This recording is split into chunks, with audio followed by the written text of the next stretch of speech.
Hello, everyone, and welcome. Thank you for being part of the fourth quarter Forbes School of Business and Technology Colloquium of the 2020 Colloquia series, Passion, Purpose, and Managing Our Roles, Activities, and Journey.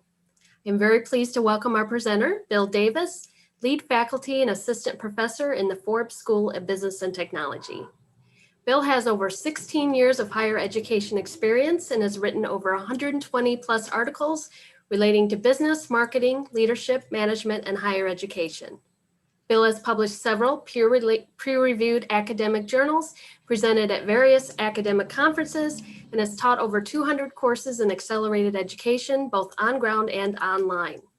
Bill is one of 3 educators in the nation to receive the 2008 CAP Award, which is a national award from the Commission for Accelerated Teaching in Denver, Colorado.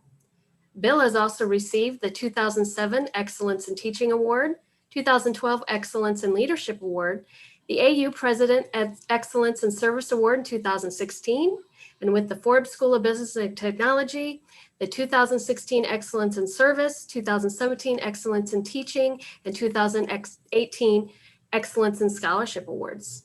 Most recently, Bill Davis was the January 2019 AU Faculty of the Month. In addition to Bill's academic experience and accomplishments, Bill has extensive experience in all aspects of business and has over 3 decades of experience working in the beverage industry, specifically in the PepsiCo and 7-Up systems, serving as front, middle, and executive level leadership and marketing positions. We also have a bonus presenter, Dr. Safiyah Satterwhite, which Bill will introduce a little later on, which I know everyone will enjoy and be inspired by. So definitely stay tuned for Dr. Safiyah and I's little chat. In the meantime, please keep your mics muted during the presentation. You may post questions in the chat, and if we have time, I will use them to facilitate a Q&A session with our presenters at the end of the webinar. There will also be various links posted in the chat throughout the webinar in relation to the material, so please feel free to check those out too. And now I am delighted to turn it over to Bill Davis. Stephanie, thank you very much for that introduction. Very generous. I appreciate that. You know, I'm just having fun serving students, trying to do the things that I do best, and that's execute. And, you know, a lot of credit to Ashford University, Zovio, Forbes School of Business, because they gave me a platform to do these things. Same thing with Pepsi Cola. You know, today we're going to also have someone to kind of tie this all together at the very end. And you're going to enjoy Dr. Safiyah. You know, I had the pleasure and opportunity to get to know her, I think, 3 weeks ago, and start to work with her as an associate faculty. And we're so proud to have her here and have her in the Forbes School of Business. And I seen her background and I was just amazed. And I said, you know, I'm going to be giving a talk. Would you like to be a part of this talk? It's something I've given through the years in the community and in the Clinton area in Iowa. And I said, this is a fun talk. And that's what we're going to try to do. I said, you know, today there's so many things going on with COVID-19 and all the adjustments we've had to make. And what a tough year. So, you know, what our hope is today with Dr. Safiyah and Stephanie is to add some value, to enhance our whole experience a little bit here, to give you some things to think about so we can lead and lift others, you know, to exhibit our passions. You know, nothing great ever happens without passion. For example, passion leads to enthusiasm. And when you're out there and you're optimistic, not that you don't see the negative things or the challenges that are out there, but when we choose to take an attitude, you know, our body normally follows. And the next thing, you know, just like Dr. Bob Doherty has taught me in the Forbes School of Business, that, you know, always be positive, you know, and Dr. Laura Palmer Noon says, you know, the 3 attributes for success: attitude. So hopefully you're going to feel my passion today. You're going to sense our purpose. You're going to listen to Dr. Safiyah talk about some of these absolutely wonderful things that she's done. Now, I don't want to, I'm going to save the best for last here and talk a little bit about her when I introduce her before she goes through her Q&A. So with that said, one thing that I want to do today is I want to just tell you that I promise we are going to be good timekeepers. And, you know, the thing that we want to do is watch the time. And I wanted to tell you that we are going to be 20 minutes for me, 15 minutes for her. What's our hope that you learn from all this? You walk away with a nugget or two. So many in the audience today are so well prepared. You've done this before. You've heard talks like this before. And we're going to open your eyes to a few things that are pretty obvious and pretty basic that hopefully you'll walk away with. And the takeaway will be you're going to enjoy applying all of this. So with that said, as I said, we're conscious of time. And this is just a quote I like. I just want to draw your attention to positive self-expectancy. I was a big fan of my early days in the 7-Up days, Pepsi days when I started, because that was hard work. We had to go out in the market and sell and execute and manage our business. I owned and operated my own truck. And then I got into the Pepsi system. But the one thing that I always kept in front of me was a cassette series that I bought with Dr. Dennis Waitley, who trained Olympic athletes, and he's a psychologist, and he's well known, but he was more well known in the 70s and the 80s and the 90s.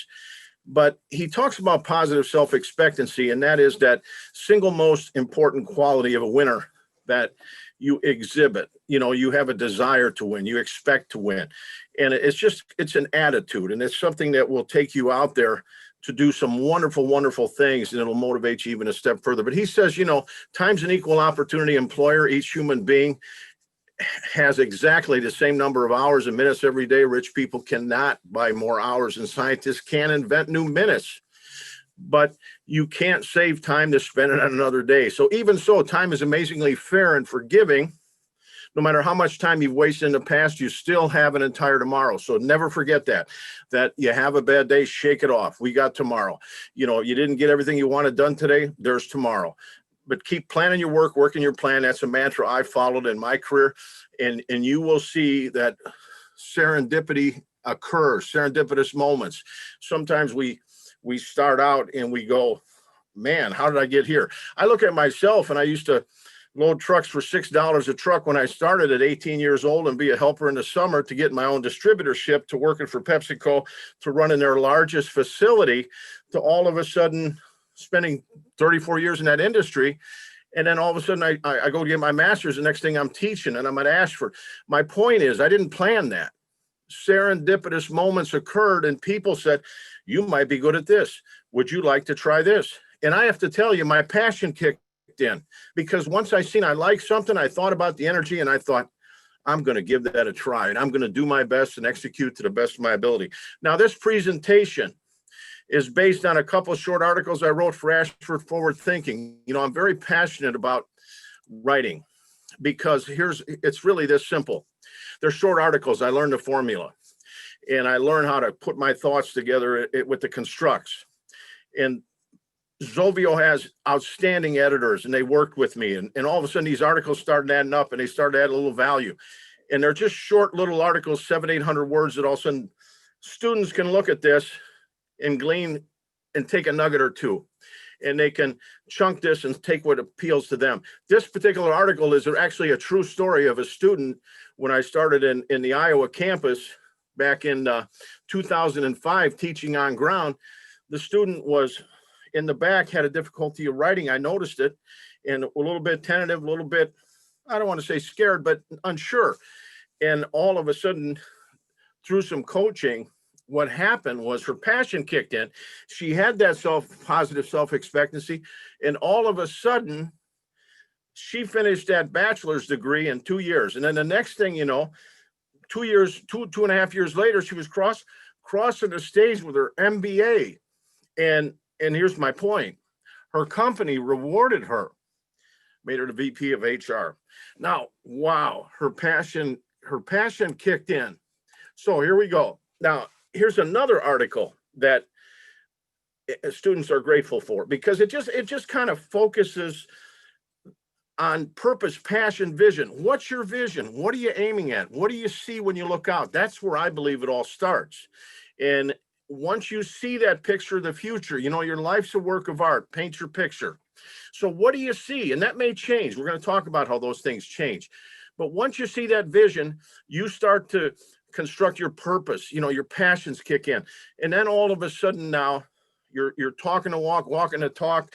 You're doing the things that are necessary. You're balancing your time, your roles, and you're achieving your goals.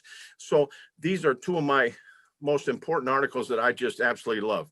Now, as I move on here, about today, what I would like to tell you today is I want to be clear and tell you what you can expect from today. This is not rocket science. This isn't something that's going to, solve every problem in the world. They're just some constructs for you to think about.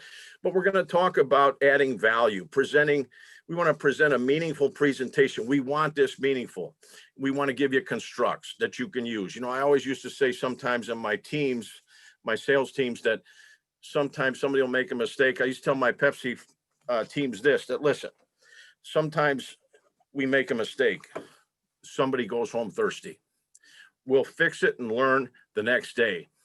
Now, keep in mind, put everything into context. Good leaders understand the context and culture and situations they lead in. I have always been aware of every context and culture and situation I'm in. And sometimes we make mistakes or we break a dish or something might not quite happen, but our intent is right. We're trying to move forward. But, you're going to get some of those constructs today, and it's up to you, because there's no silver bullet here. There's no one size fits all. All of this pertains to how you want to use the content. You may want to look at this again, reflect on something, remember something I said, Safiyah said, Stephanie said. But the beauty of this, it's up to you. This is your story. Dr. Karen Ivey always talks about everyone's story is different. We all have a different DNA. So nobody's similar in this world. So my point is, use your strengths. But this is what you're going to learn today about passion and purpose, staying in touch with your current passions. I'm going to tell you what mine are today at the end. Activities and roles, gaining perspective, keeping balance and focus. Examples, passion and purpose. You're going to learn a few about those. Then at the very end, you are going to see one professional, accomplished educator talk about some of her passions and purposes and what she has achieved, and it's absolutely amazing. So with that said, let's keep moving, because Albert Einstein says, life is like riding a bicycle. To keep your balance, you got to keep moving, right? I mean, look at the changes we went through, especially this last year. But we don't stop. We adjust, we adapt, we keep moving, right? And today, I'm so proud to be wearing my Fanatics. It's not the university with the global campus logo, but I am enjoying wearing this today. I wore it yesterday. Matter of fact, it's clean, believe me. But it's as I'm here, I'm just proud to be here, because who would have thought in my career, where I'm at this stage in my career in the back end, and I still got a lot to give. I mean, I'm still staying relative. I'm still helping leadership. I'm still helping students. I'm paying forward to things I know. I'm staying current. But I now work for the University of Arizona Global Campus. Holy moly. And when I think of that and the potential and the purpose of what we're going to be doing in the market, it just excites me. And I'm even more energized. Now, let's begin and let's follow our passions. Now, here's what I'd like you to do, if you would. This is where I'm going to ask for a little bit of interaction from the audience, because believe me, you're going to help me for my next talk, because I'll take some of these things in and down the road when I'm speaking somewhere. But put in there, what are your passions right now? What is passion? What are your passions? What's purpose? What is your purpose? I'm just going to give you 30 seconds to start that process in the chat. And then I'm going to start to talk a little bit about passion. So if you don't mind, the more participation, the better, the more the merrier. Dr. Safiyah, Stephanie, you're welcome to type in there too. So maybe we can get some feedback on how it is interpreted right now. Passion and purpose, and what are your passions and purposes? So I'll just pause just a minute. A lot of people are saying helping others, coaching, my children, finishing my degree. Mm-hmm. Wonderful. Student success, passion is loving what you do. She loves teaching, growth and sharing, making a difference. There's a lot of helping others. Well, service, I consider myself, I know you do too, we all do. I absolutely love servant transformational style leadership. I like to pay it forward, let people look at it. I mean, everybody will have a little different look at some things, but we find common ground, we learn together, we grow. Servant transformational ethical leadership, we've all got that in as a common ground here, I believe. And that's why we're here, because we're impacting, we're creating meaningful events. So I want to just thank everybody for putting those comments in and you collecting those. Stephanie, thank you very much. Let me take you to now, some of the research and things I've done and teaching these courses. I've taught adult learning and development probably 25 plus times. I consider that an EXP 105 when I taught that, personal dimension of education. Boy, did that give me a foundation. I am so grateful to Dr. Charlie Minnick, Dr. Hope Gardena, Dr. Jay McAuliffe, and everybody for allowing me to come in and to participate in those experiential learning experiences and to teach students, all the ones that were coming in. Never will forget it, what I learned. But what I would tell the students and share is, remember, passion is your sense of energy for something. Define it as precisely as possible. How do you schedule yourself? What's your passion and purpose about? Passions are your sense of energy for something. Your passions are your internal energy source, right? The fire and determination you have for reaching some destination ahead. They tell you why you're on this journey and what you want from life. They're your push and pull. I'm on this journey to serve others. I'm on this journey to further learning. I like to keep the main thing, student learning. And I like to contribute to the team. And I like to lead by example. Now, sometimes your timing may be a little off, or you might not be where you need to be. But boy, when you feel that and you know why you're here, why I'm speaking today, why I'm putting my time out here to participate in the colloquium, well, I just want to make a positive, meaningful difference. And what better way than to share your knowledge with your peers? And again, thank you for listening, to be here and giving me your undivided attention and your time. But that is the kind of thing that means something, because what's going to happen now, you tell me, like, yep, keep going. So I give you this content, maybe it triggers something you already know. Now you shape it even more. And I want to say, I know Michelle Rosser Majors is in the audience, and your instructor presence course, I could feel the passion in that course. I could see what you were doing when you developed it, you and your team.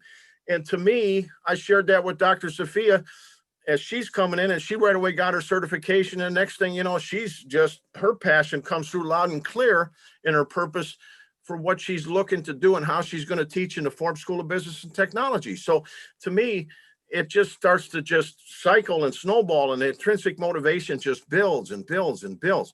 But anyway, I think you've got what the whole passion is. But, just remember, each of the passions all draw on a different source of human energy, but every adult has the capability of experiencing all of these. But some of us might be more focused in, personal mastery. I want to achieve this. I wanted to do this study. I wanted to do this research. I understand. And I have the same thing. I look at, God, I want to make a difference in somebody's life. I want to be able to help. I want to mentor. Achievement throughout my entire career. I'm just going to use myself here a second. I was always chasing sales goals, teaching my teams on SMART goals. PepsiCo made me a certified trainer. The next thing you know, I'm teaching groups. The interesting thing is understanding the framework and then going out and achieving, making progress. And progress motivated me in my life, and motivated me when I played baseball in high school and college. We wanted to win, and we focused on winning. But when you achieve those goals, you feel good, right? And then, of course, your intimacy. When you look at your intimate zone and who's in there and who do you love, and your faith and so forth. Playing creativity. Well, I like to have fun. I like humor, appropriate humor. Humor that takes the edge off of the team a little bit, keeps things moving forward. Playing creativity, a little fun, have a little fun. Dr. Hope Gardena was my mentor, and she told me in the early days after I spoke to a course at the Arsenal, I asked her for some feedback, and she said, well, I think the content, ask more open-ended questions, draw them in.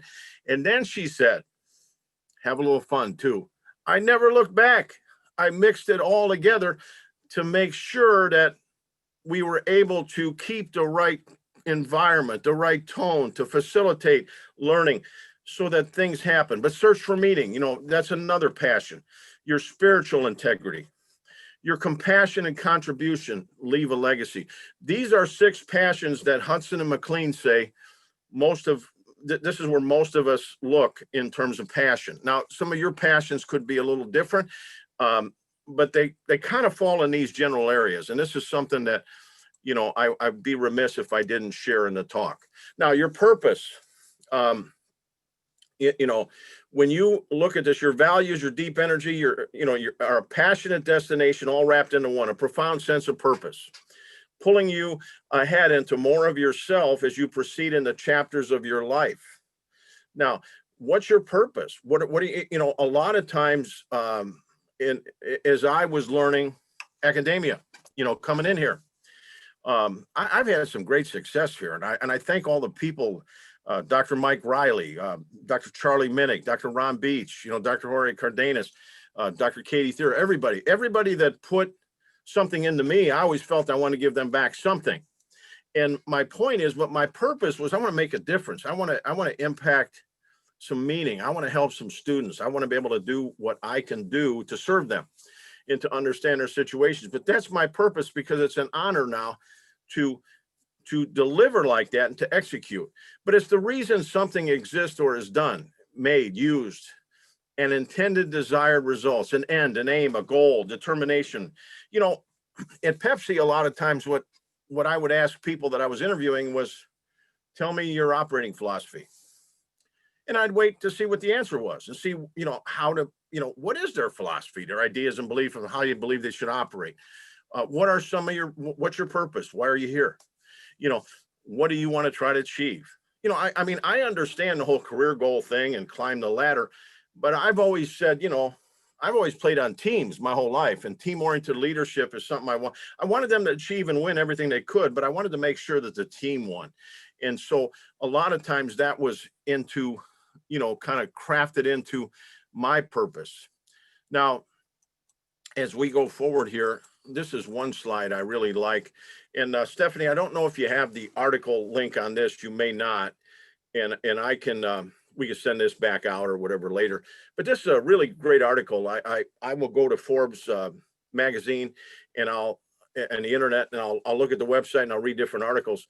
I just thought that this illustration was so powerful, and this is where I took it. It's an article by Anil Derek DeBassier, I believe it is, and just talks about purpose and impact. And, what's your purpose for the student club? What's your purpose when you go into a classroom? What's your purpose for being here right now?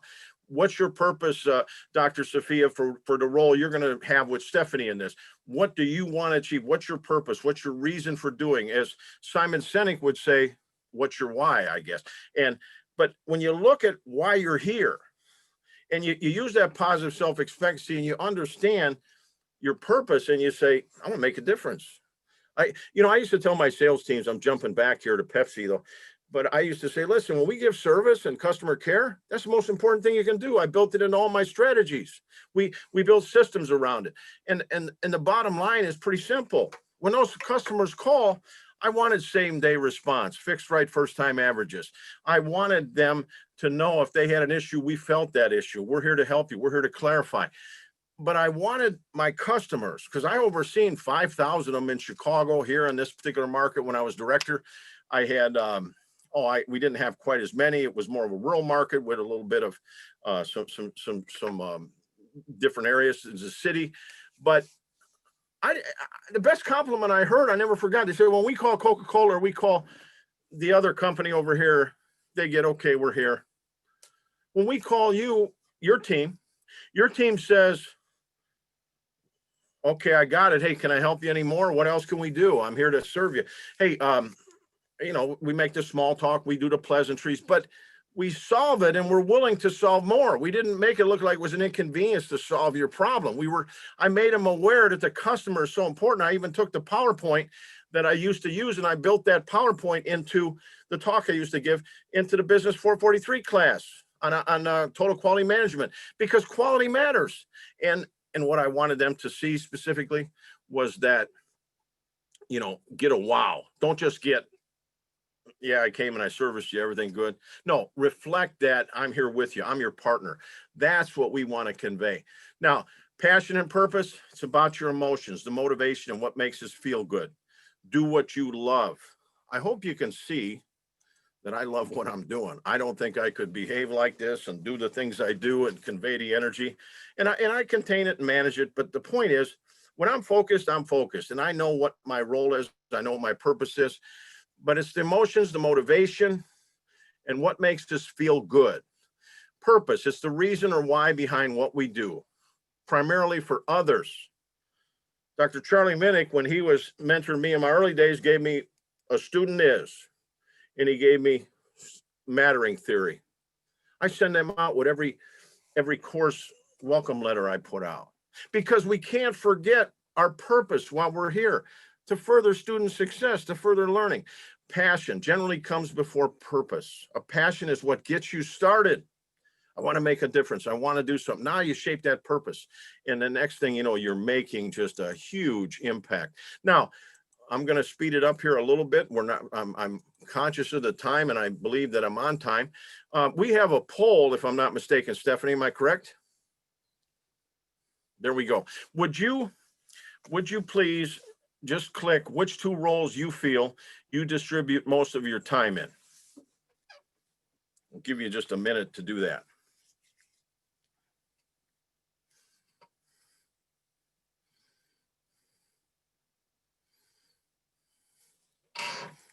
And then I'm going to tell you what the experts say.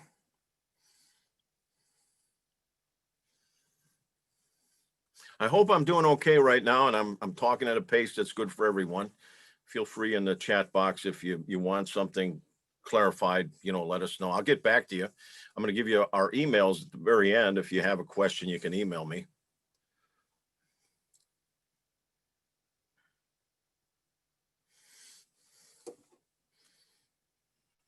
Okay. Stephanie, can we end it there then? I think I see family, friends, and work primarily. Good. Okay, thank you. Everybody can see that, I believe. Am I right or no?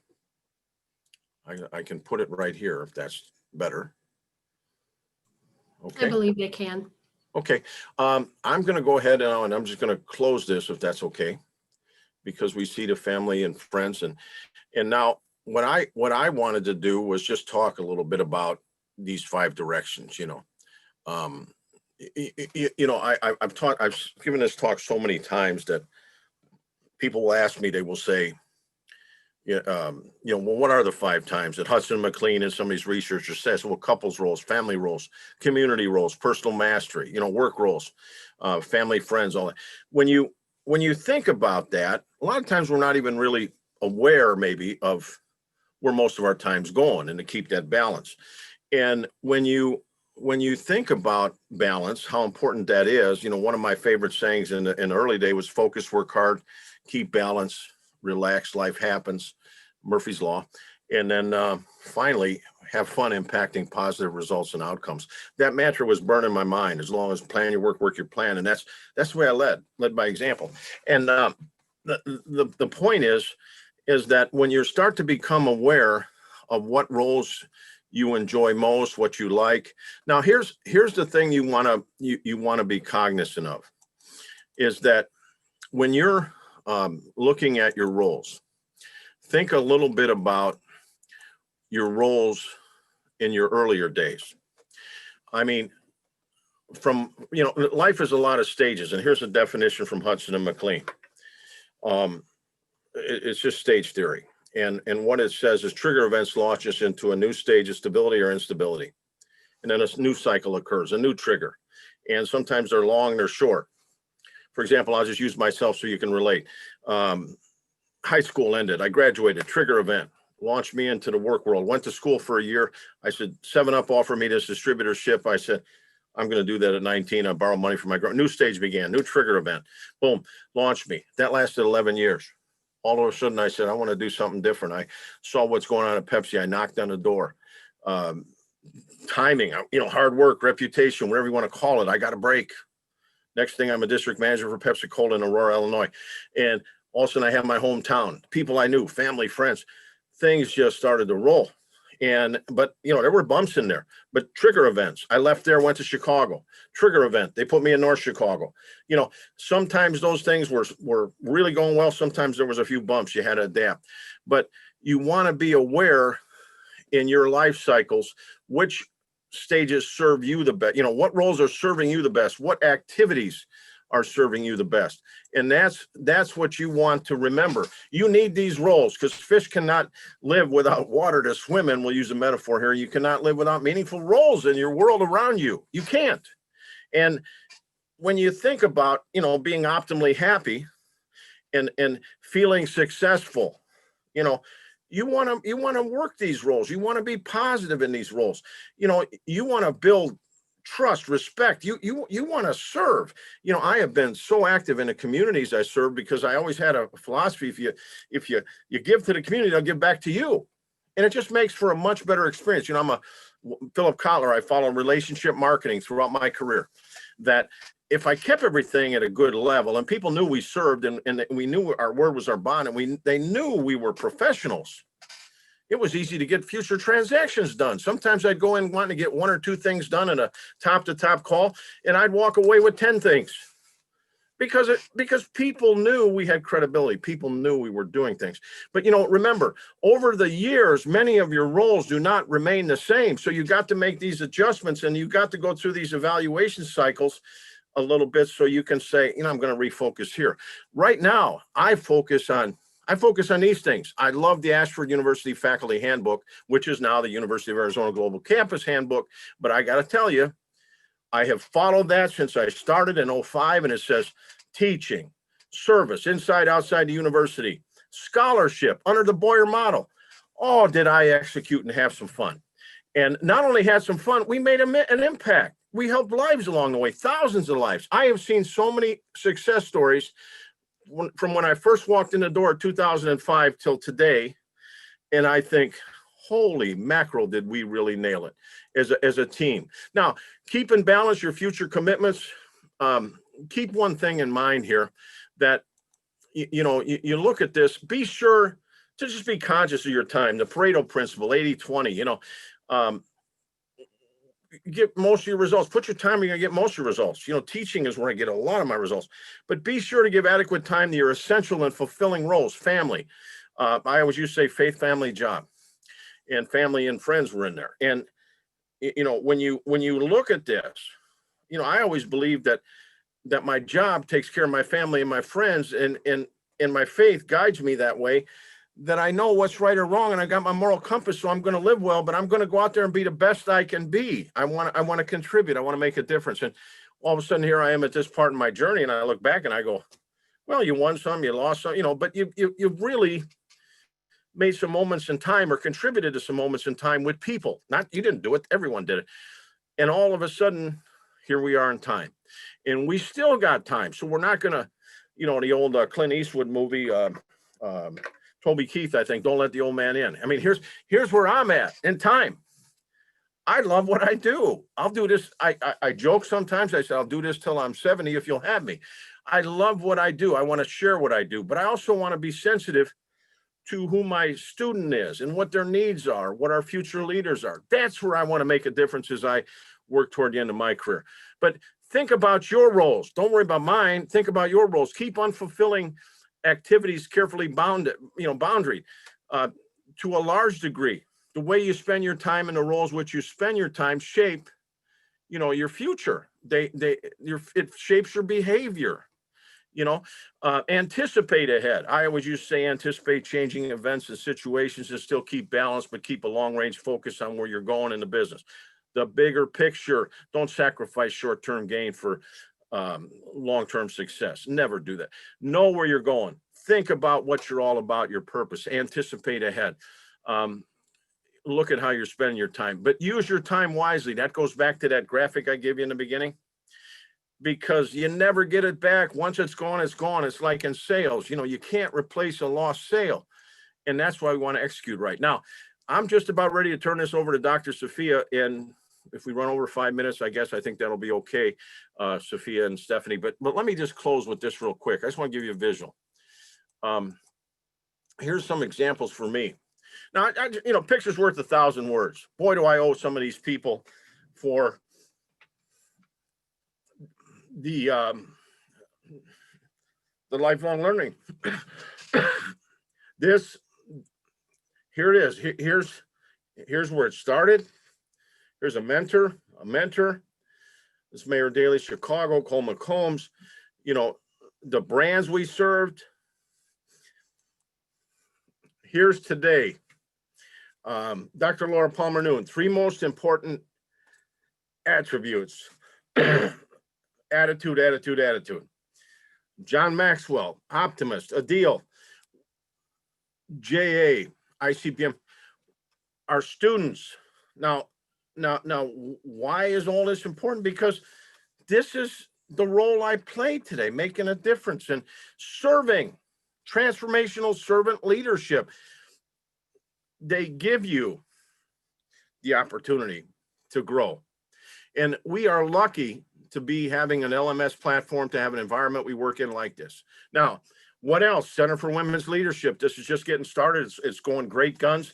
We're helping people. We're building confidence. We're mentoring. This is a wonderful, wonderful program, and I'm going to contribute to this, and I'm already mentoring. Here's an article. Remember I told you serendipitous moments?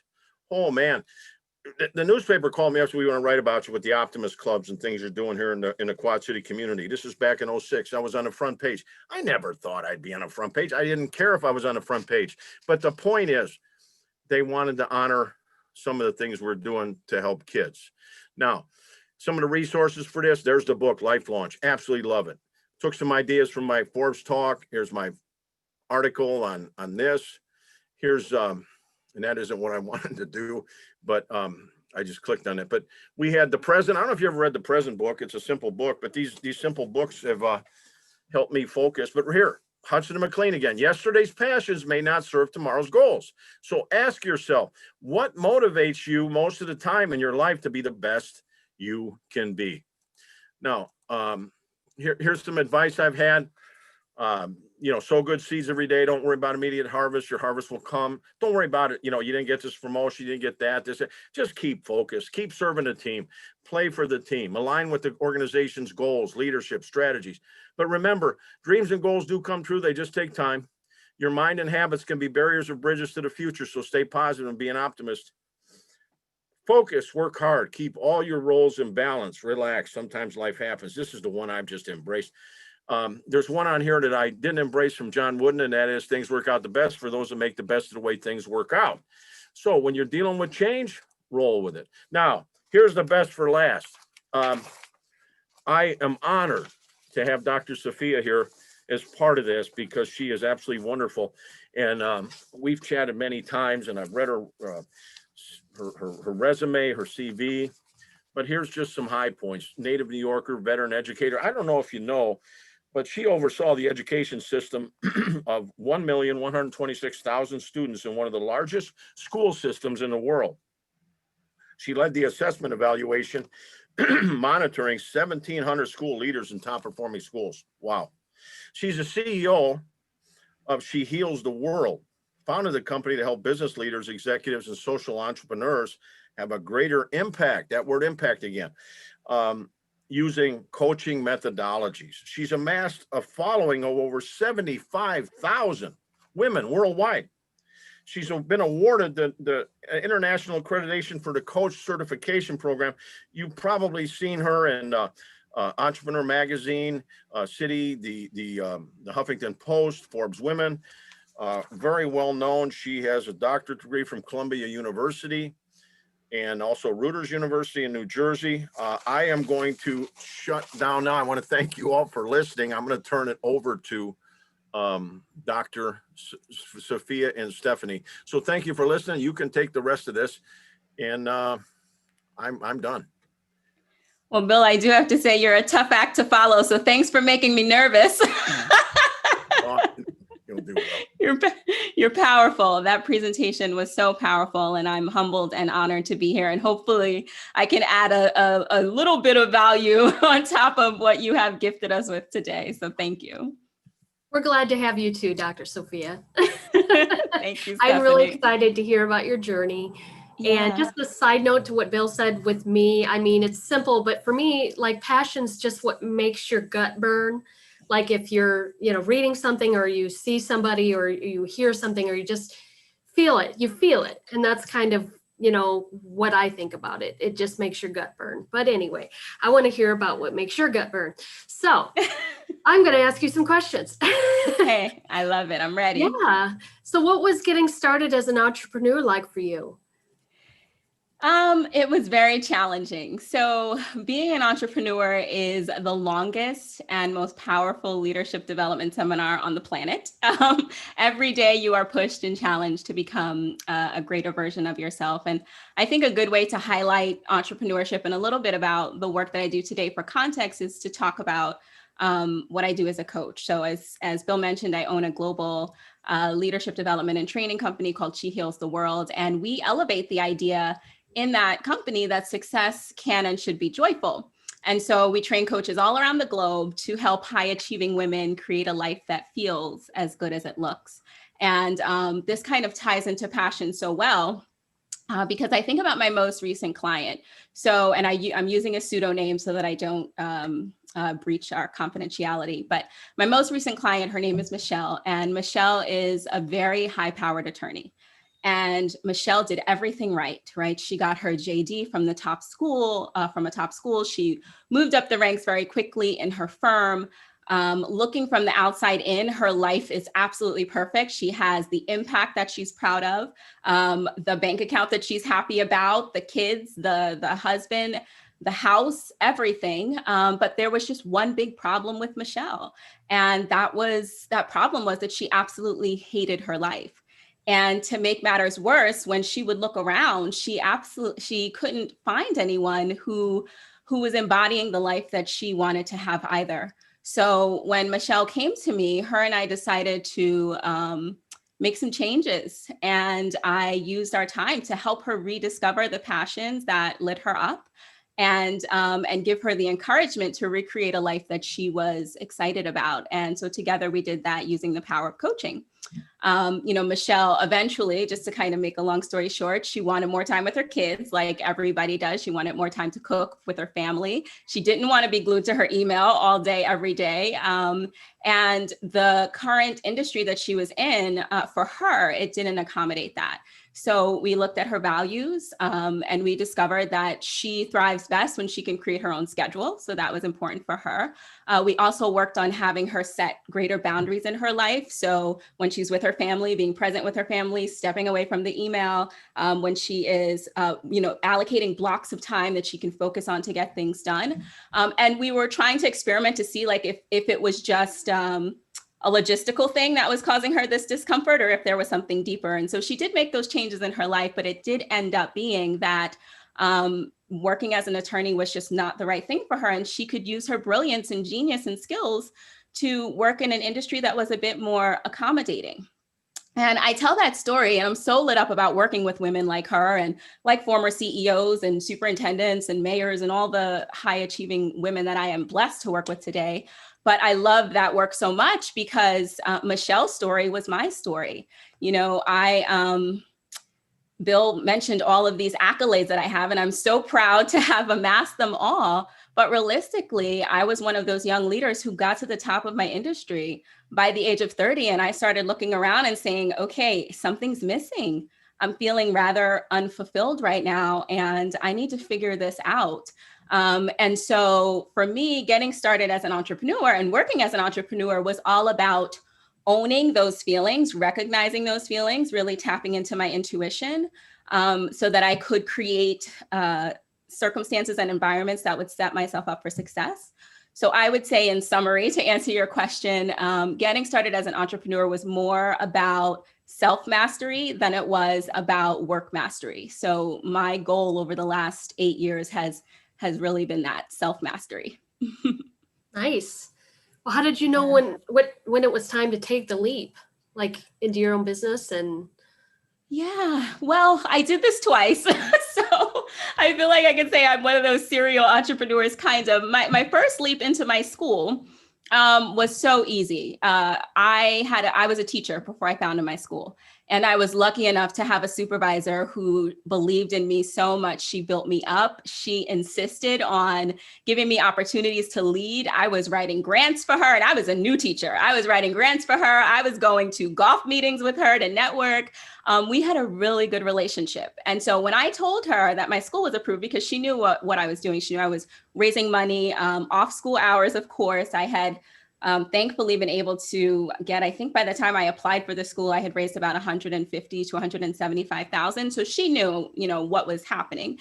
And so when I submitted to the state to say, hey, give me a school and I'll show you what we can do, and they approved me, she kind of rolled her eyes when I told her, but she did it out of love. And she said, I know you're going to do great things. And if there's any way that I can help you, let me know. And years later, she did actually ask me to sit on her board. And I did that. And we have remained good friends since then. So the first time that I made the leap into entrepreneurship was a very positive transition. The second time was still positive, but it was a lot more complicated than that. As I founded the school, I had started to move up in the greater educational system. And so I was in positions that were filled with a lot of scrutiny.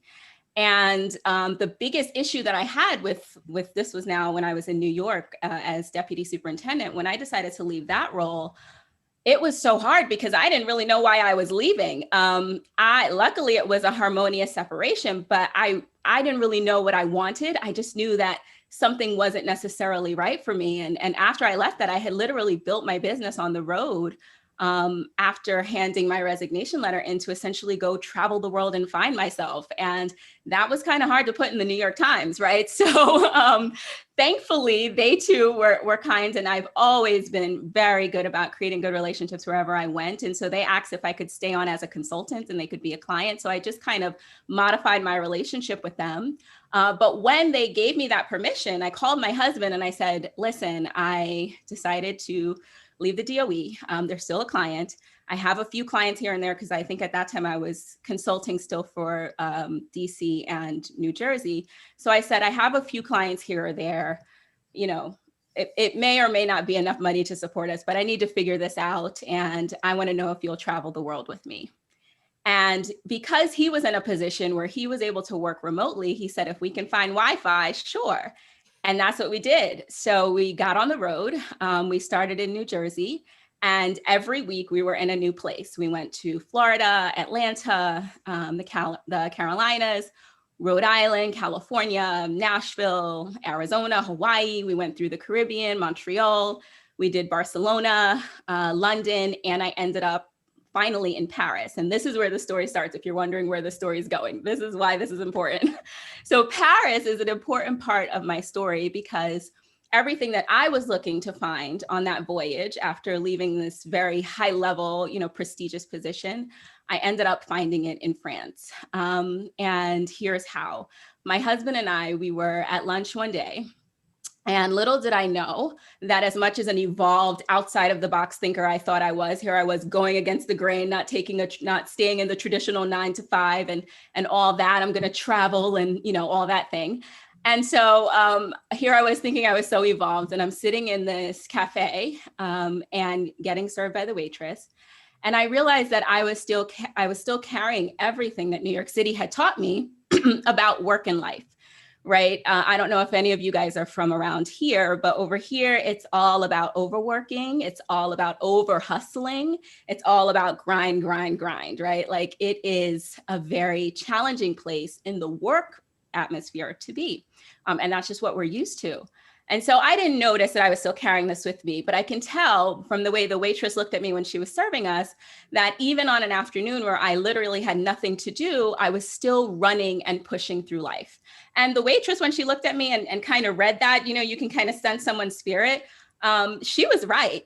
Everything she was doing to me felt slow. She was putting the baguettes on the table so slowly. She was pouring the coffee so slowly. And in my brain, I was screaming, trying to hide it on my face. Obviously, I didn't do a good job, but I was screaming, hurry up already. We have things to do and places to see. And as I had that thought hit my head, her and I locked eyes. And she had to have heard me because I heard her spirit saying, and she didn't say this out loud because she didn't speak English and I didn't speak French. But what I heard her say was vous avez le temps, which in French means you have time, vous avez le temps. And when she said that, and she didn't say it, but that's what I heard, it was such an out-of-body experience for me. And I don't know if any of you have felt this before, but you're almost looking at yourself from the outside in with disappointment, right? Like I was like, really, Safiyah, you have not gotten it together. You're still rushing and pushing, and you're at a cafe in France. Can you just enjoy yourself? And I started to look around, and for the first time, I noticed that no one was rushing anywhere. And at that moment, I realized that I had so much to learn about what it really means to enjoy life. So I spent some time learning about French culture, and I discovered that over there, it's actually considered rude to talk about what you do. Your work is your work. It's not who you are. Your well-roundedness is who you are. Your political ideas are who you are. Your spirit, your sense of humor, and the way that you truly savor life is what matters. And that changed everything for me. So from there, that was where I founded my company, and I became committed to kind of giving women permission to this whole life design work, to rethinking how they've gotten to where they are and giving themselves a chance to really go for the life that they want, whatever that means for them. And it's not always leaving your high-level job to do this other thing and travel the world. Some people are, most people stay in their positions, but they need to change the way that they work so that they are happier in what they're doing.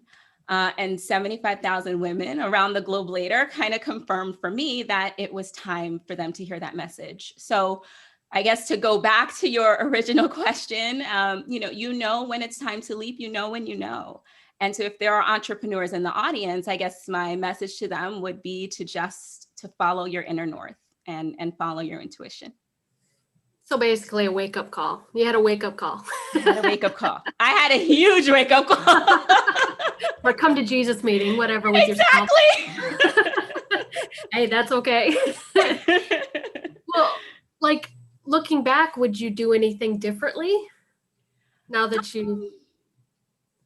Would I do anything differently? I am a no regrets kind of gal, so no, I do think that like all things are working in divine order for your good. And every experience that we have is going to help you get to that next step. So those experiences that I had helped to get me to where I am today. Had I not founded the school, had I not worked my way up in education, the women that I work with today may not trust me. They may not think that I get it or I get them because I wasn't in the boardroom or I wasn't leading those meetings. But because I had those experiences, I'm able to stand in my own seat and in my own strength and truth from a perspective of validity.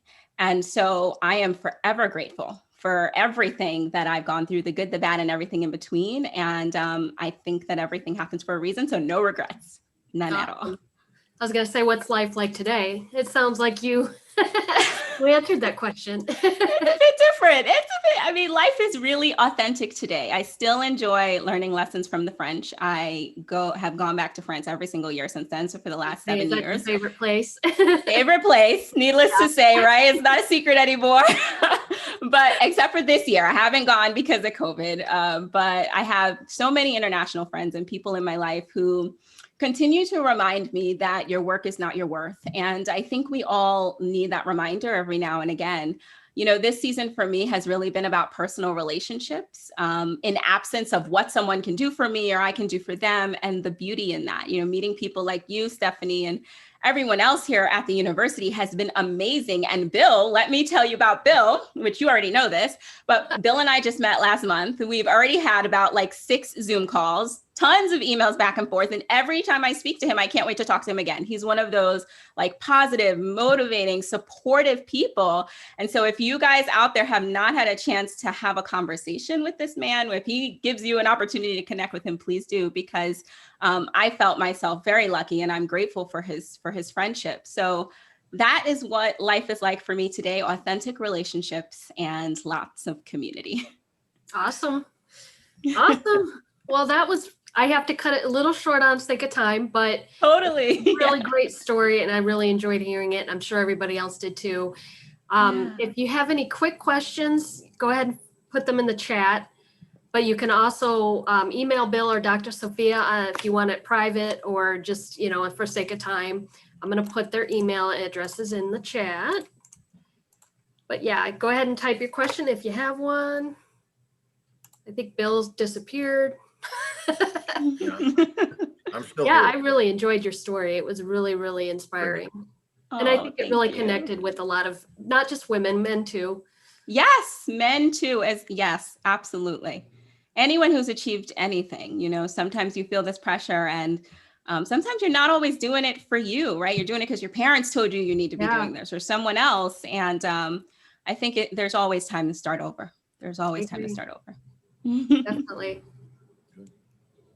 Any last words of wisdom before you leave today, Dr. Safiyah? Words of wisdom. Whew. I'm calling you out.